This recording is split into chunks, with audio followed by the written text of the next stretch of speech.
Bonjour à tous, bienvenue dans Éclat d'âme, le podcast, notre émission qui s'intéresse aux émotions et à la manière dont Dieu peut les transformer en force de vie. Aujourd'hui, nous abordons un nouveau thème pour débuter l'année 2026 qui va être la peur. Nous allons voir la peur qui paralyse, qui enferme et qui peut faire douter, mais nous allons aussi voir la force que Dieu peut donner même quand tout nous semble être au plus bas. J'ai l'honneur d'accueillir aujourd'hui Aline. Bonjour Aline. Bonjour. Bienvenue dans Éclat d'âme. Merci. En tout cas, je suis ravie de t'accueillir et merci d'avoir accepté de venir partager une partie de toi aujourd'hui dans cet épisode. Pour les personnes qui ne te connaissent pas, est-ce que tu peux brièvement te présenter et nous dire qui tu es? Oui, moi je suis Aline, j'ai 3 enfants et je fréquente l'église depuis près 4 ans. Depuis 4 ans. Et donc aujourd'hui, comme je le disais, nous allons aborder la peur et l'idée c'est d'essayer de voir pendant ton parcours de vie à un moment donné où tu as vécu dans une situation vraiment de peur intense, que ça soit pour toi, pour ta famille. Et est-ce que tu peux un petit peu nous expliquer le contexte et comment cette peur s'est installée dans ta vie? Ah, oui, en fait, c'est par rapport à mon mariage. J'ai vécu des violences. Au tout début, c'était psychologique, financière et physique. Et voilà. Et alors, comment s'est installée cette peur? Comment ça se fait qu'à un moment donné, vraiment, tu vivais dans une peur qui pouvait te paralyser? Ah, oui, en fait, ça a été tout progressivement par rapport aux choses que j'ai subissées à la maison. Je pense que c'est même un mécanisme de défense que ça se développe. Et voilà, c'était des tremblements, c'était des plaques rouges dans le corps, c'était l'anxiété et même la peur d'être suivi, d'être constamment regardé. Mhm. Voilà. De se sentir en insécurité, Oui, même oui. en étant chez soi, Oui, où on voilà, est supposé se espionner, on va sentir... dire, oui. Ok. Et alors, qu'est-ce qui va se passer? Comment tu vas sortir de cette situation dans ton mariage? Qu'est-ce qui va se passer? Ah, oui, en fait, il y a eu un épisode où j'ai eu une agression et c'était la fois de trop. Donc, j'ai décidé de porter plainte et de quitter mon ex-mari. Euh, donc, j'ai parti de la maison avec 3 valises et mes 3 enfants pour m'installer en lieu sûr. Euh, Et voilà, il fallait faire toutes les démarches, essayer de se reconstruire, de mettre les enfants en sécurité. Les enfants ne comprenaient pas trop qu'est-ce que s'est passé. Ils voulaient retourner à la maison. Donc, c'était vraiment une période difficile. Mais est-ce que ton ex-époux et toi, vous connaissiez le Seigneur lorsque vous êtes mariés? Tu connaissais déjà le Seigneur quand tu pars et que tu quittes ton foyer? Tu avais une relation particulière? Oui, moi je connaissais les seigneurs, mais j'étais éloignée de l'église. Mon ex-époux, il était d'une autre religion. Donc lui, il ne connaissait pas les seigneurs. Ok. Et quand tu pars, comment tu vas vivre et il y a quelque chose de vraiment de particulier qui va marquer ton départ, la suite de ton départ, quelques mois après ton départ? En fait, quand j'ai parti, j'étais habitée en lieu sûr. Euh, et après, j'ai fait toutes les démarches pour le divorce qui a été prononcé assez vite, 3 mois après. Mais comme il avait un souci de papier, on était mariés à l'étranger, il fallait que ça parte à Bruxelles pour avoir la signature finale. Donc on était dans l'attente et plus se rapprochait des congés de juillet-août, plus il avait une tension qui s'installait parce que lui, il voulait partir en vacances avec les enfants. Et moi, j'étais pas du tout rassurée. Mon dernier, il avait 3 ans à l'époque. Donc, pour moi, c'était un peu difficile de laisser partir tous les 3 comme ça. Et aussi, j'avais un peu une crainte à l'intérieur de moi qui me disait qu'il fallait pas que j'efface. Voilà, donc... Mais en fait, on voit bien que tu es partie avec tes enfants, mais que ce sentiment d'insécurité, la oui. peur n'est pas parti en changeant de domicile. Tu as quand même continué à habiter avec cette peur-là. Oui, parce qu'il fallait en fait qu'il se passe du temps, qu'il y a des choses que se calment, que chacun puisse reconstruire sa vie de son côté. Et je pense qu'il avait encore cette sentiment de pouvoir envers moi qui était toujours là. Donc j'avais toujours peur. C'est pas parce que je suis partie de la maison que j'ai pensé que tout était fini. Non, pour moi, pourtant tous les autres pensaient, mes collègues au travail, non, ça va, ça s'est passé 4 mois, c'est bien, mais non, moi j'avais toujours peur parce que je savais avec qui j'ai vécu et c'était trop facile. En fait, de l'intérieur, oui. tu étais encore blessée, tu avais encore toutes ces blessures qui ont été accumulées pendant ces années. Et c'est pas parce que tu es partie que tout d'un coup tout s'est envolé. Il y avait un travail à faire à l'intérieur de toi. Et comment tu vas agir, comment tu vas faire pour que tes enfants ne soient pas impactés par ton anxiété, par la peur que tu as? De quelle manière tu vas essayer de les protéger une fois que tu n'es plus aussi dans ton domicile? Oui, en fait, c'était vraiment s'occuper d'eux, faire des activités avec les enfants, faire des choses qu'on ne pouvait pas faire quand j'étais avec mon ex-mari. Des fois, c'est bêtement aller à la piscine, se promener au centre-ville, aller à un parc, fréquenter des endroits où on n'allait pas avant, quand on était tous ensemble. Donc ça, c'est pour les enfants, c'était bien parce qu'on était fort enfermés et là, on était plus ouverts. Et en plus, j'ai sorti dans des endroits que je savais que je n'allais pas croiser mon ex-mari. Donc c'était vraiment ça. Et aussi, j'essayais de mon côté de ne pas démontrer les fois où j'avais besoin de pleurer ou des fois où j'étais triste. J'essayais de ne pas faire ça devant les enfants parce que voilà, il fallait aussi qu'ils soient bien. Est-ce que tu allais rechercher Dieu pour te reconforter à ces moments-là? Ah oui, tout le temps, même pendant mon mariage, j'ai prié énormément, pendant mon divorce aussi, et quand j'étais dans ces moments-là vraiment de faiblesse, je suis convaincue que c'est Jésus, c'est Dieu qui a été ma force, parce que c'est impossible de tenir tout ça juste par notre force humaine.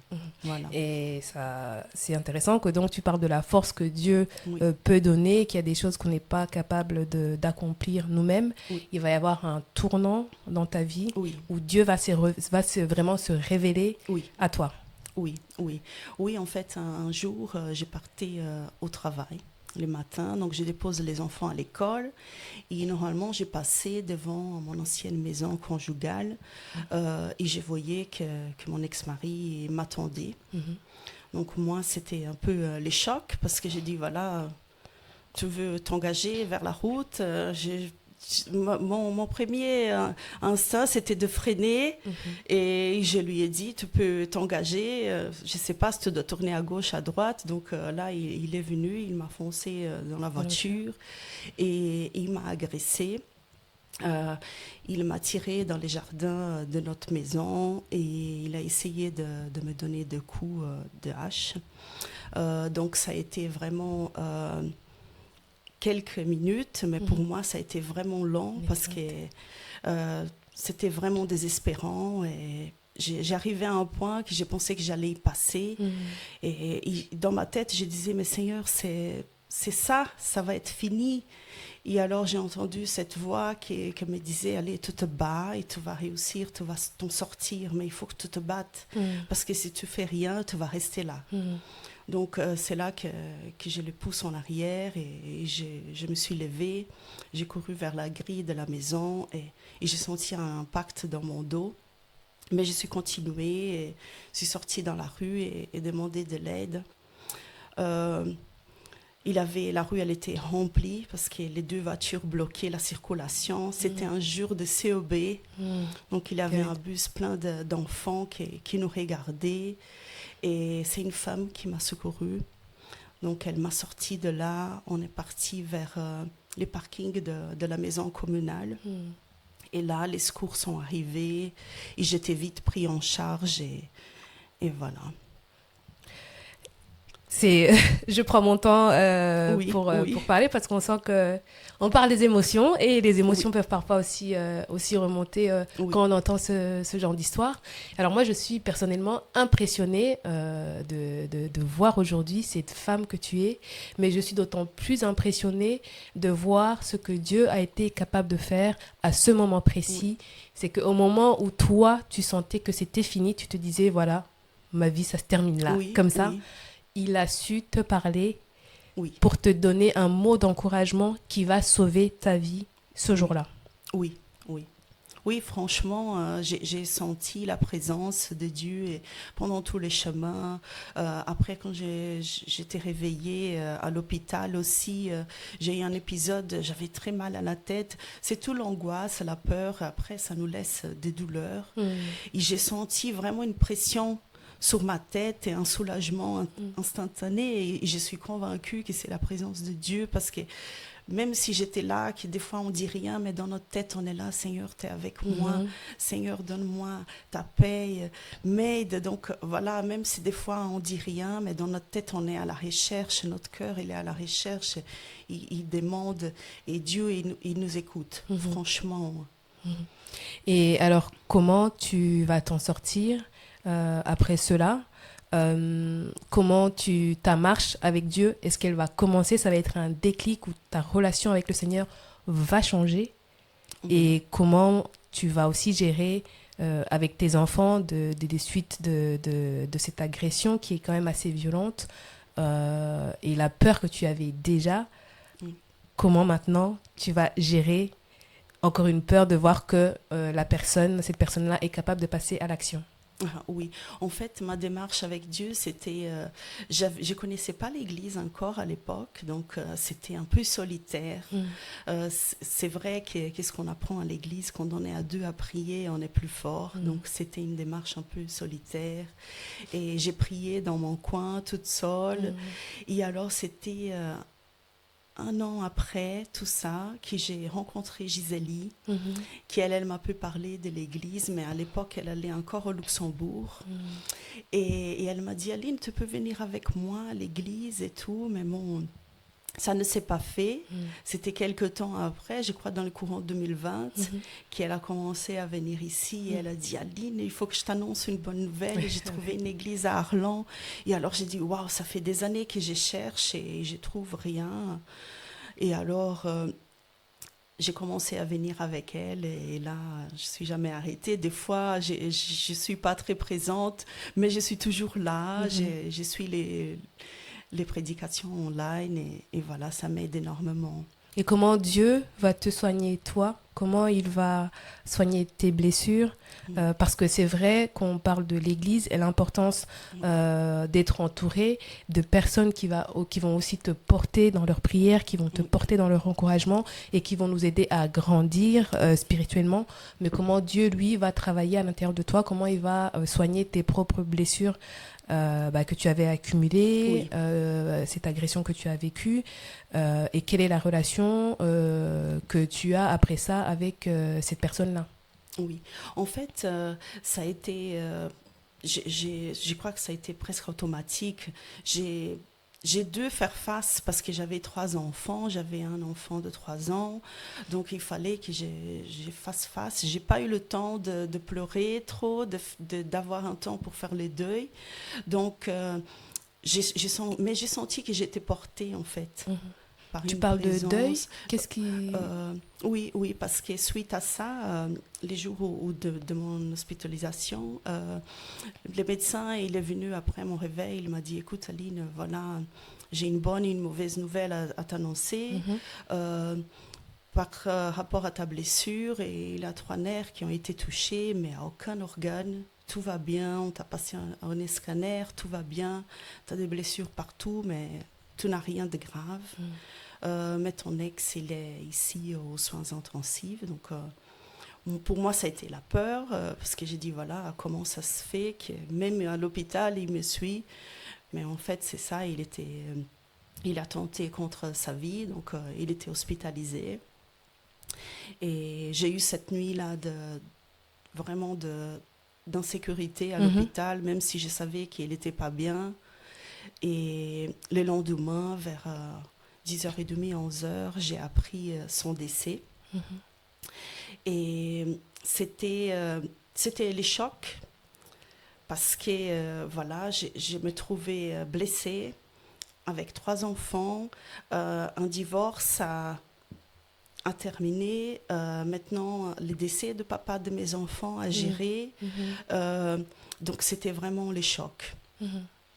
Et vraiment, tu l'avais mentionné tout à l'heure que seul Dieu est capable de nous donner une force que nous-mêmes, on ne peut pas avoir. Il est capable de nous équiper d'une certaine force.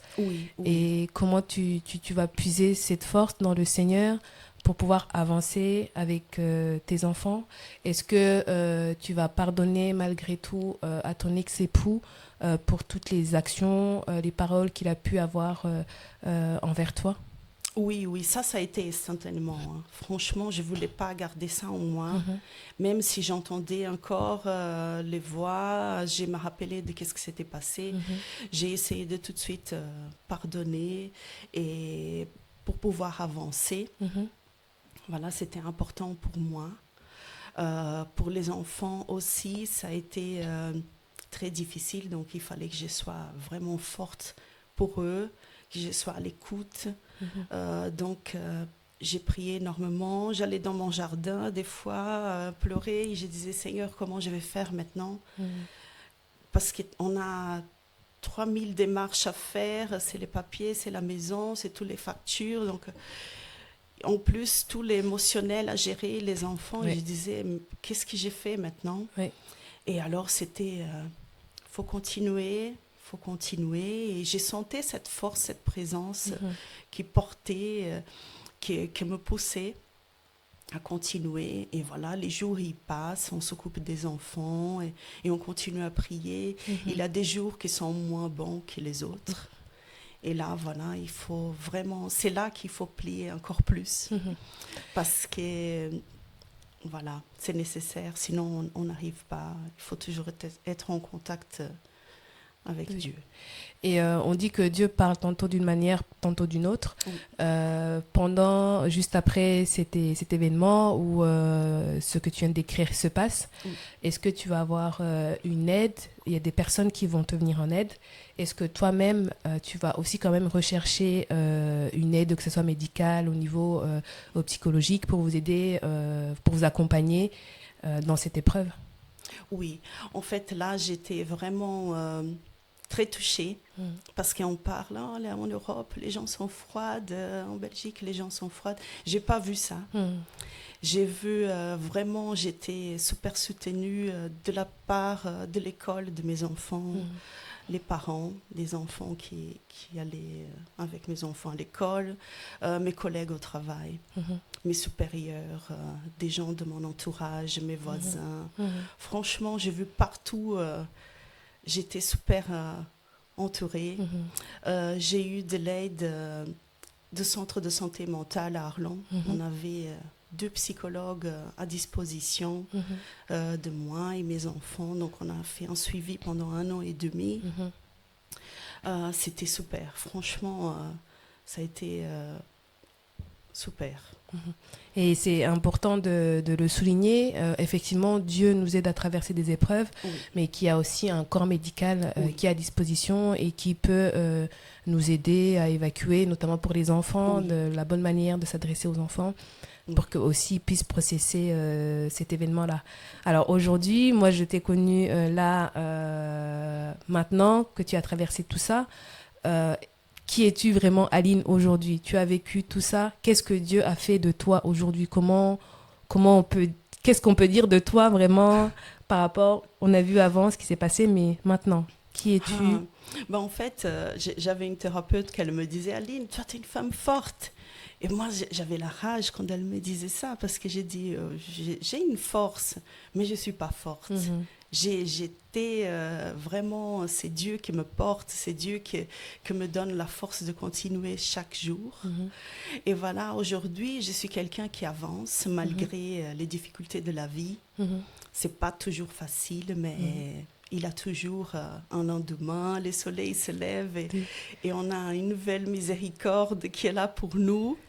Et j'ai une copine avec qui on discute souvent et elle me dit, Aline, tous les jours, il a une miséricorde qui se renouvelle. Amen. Donc, c'est fini. Demain, c'est à nouveau un pot plein pour commencer à nouveau.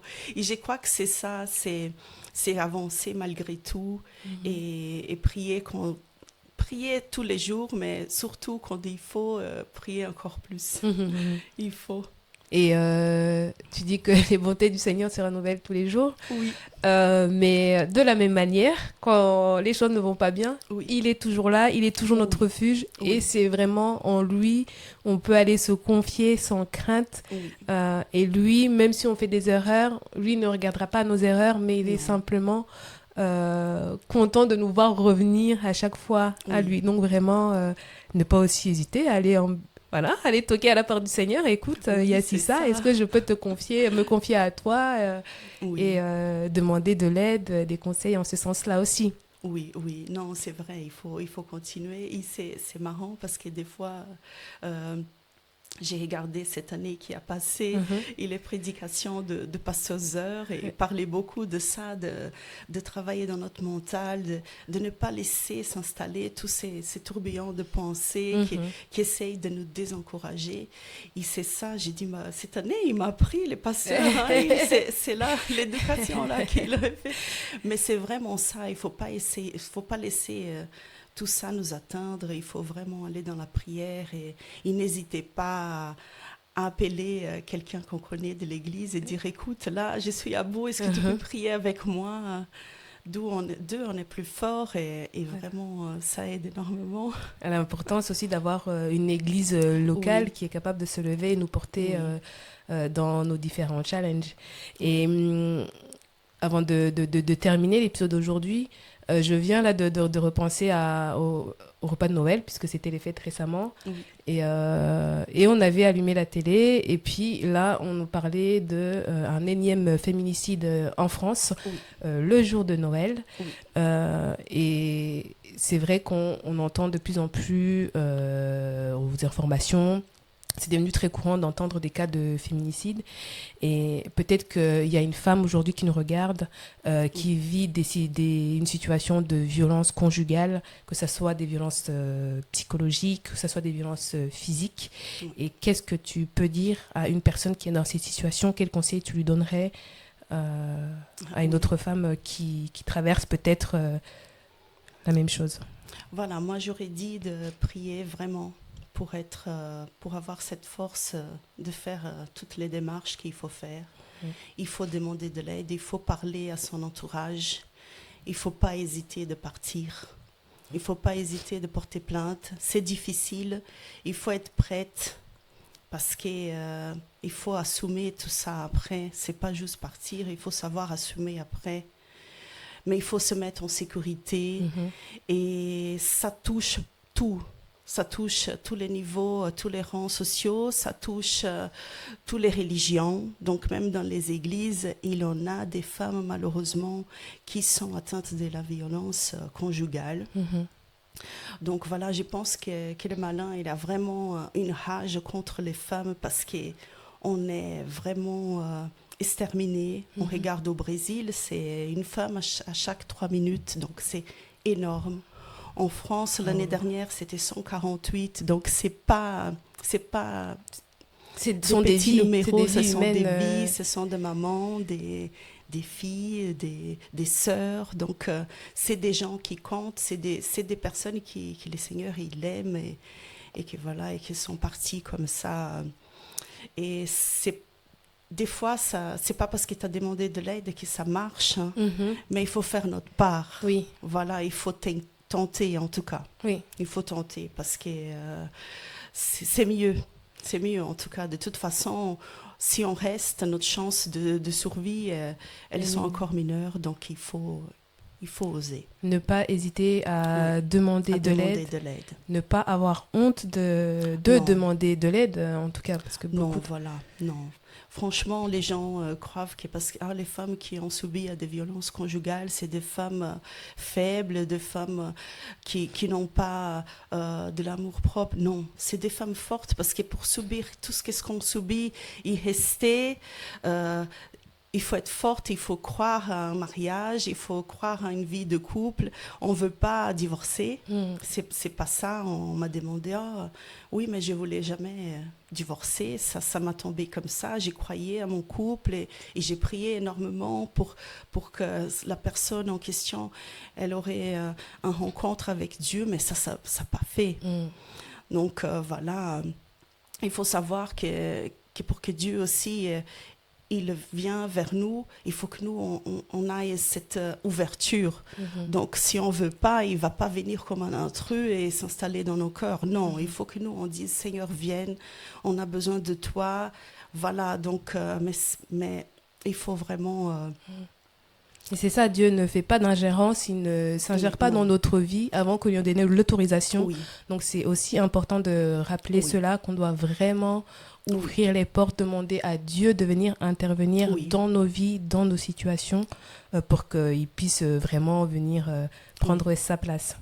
En tout cas, merci beaucoup, Aline, de nous avoir partagé une partie de toi. J'espère que pour tous nos spectateurs, toutes les personnes qui avaient écouté cet épisode, j'espère que ce témoignage a pu vous toucher et je voudrais juste rappeler que voilà, ne pas hésiter à demander de l'aide, que ça soit au niveau de votre entourage, que ça soit au niveau du corps médical et surtout que ça soit au niveau du Seigneur. Vraiment ne pas hésiter à aller voir le Seigneur. Il est notre refuge, il est notre appui, il est notre forteresse et vraiment en lui on pourra retrouver la paix, mais on a aussi des actions derrière qu'il faut faire. Et dans ce témoignage, Aline, que tu nous as donné, vraiment il y a une chose particulière que je retiens, c'est vraiment le moment où Dieu te dit de tenir encore un peu, tenir encore un peu et que de ce soutien qu'il te donne, une force incroyable va jaillir et va certainement te porter tout au long de ta vie pour avoir cette force pour continuer à avancer. Merci à tous, on se retrouve dans un prochain épisode.